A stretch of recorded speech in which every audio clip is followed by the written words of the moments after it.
विश्वेश्वराय नरकार्णवतारणाय कर्णामृताय शशिशेखरधारणाय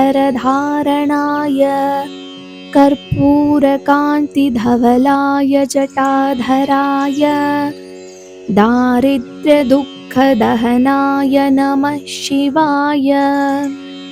गौरीप्रियाय रजनीशकलाधराय कालान्तकाय भुजगाधिपकङ्कणाय गङ्गाधराय गजराजविमर्दनाय दारिद्र्यदुःखदहनाय नमः शिवाय। भक्तिप्रियाय भवरोगभयापहाय उग्राय दुःखभवसागरतारणाय ज्योतिर्मयाय गुणनामसुनृत्यकाय दारिद्र्यदुःखदहनाय नमः शिवाय। चर्माम्बराय शवभस्मविलेपनाय फालेक्षणाय मणिकुण्डलमण्डिताय मञ्जीरपादयुगळाय जटाधराय दारिद्र्यदुःखदहनाय नमः शिवाय।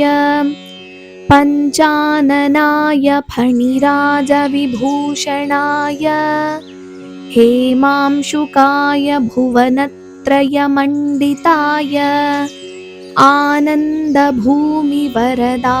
तमोमयाय दारिद्र्यदुःखदहनाय नमः शिवाय।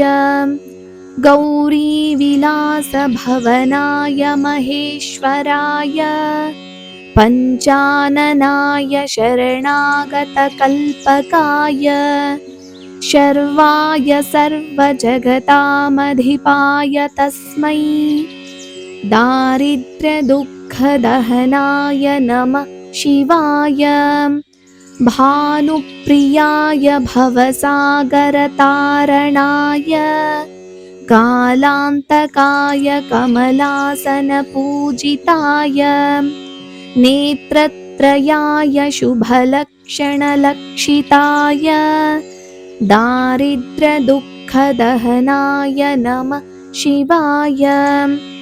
रामप्रियाय रघुनाथवरप्रदाय नागप्रियाय नरकार्णवतारणाय पुण्येषु पुण्यभरिताय सुरार्चिताय दारिद्र्यदुःखदहनाय नमः शिवाय। मुक्तेश्वराय फलदाय गणेश्वराय गीतप्रियाय वृषभेश्वरवाहनाय मातङ्गचर्मवसनाय महेश्वराय दारिद्र्यदुःखदहनाय नमः शिवाय।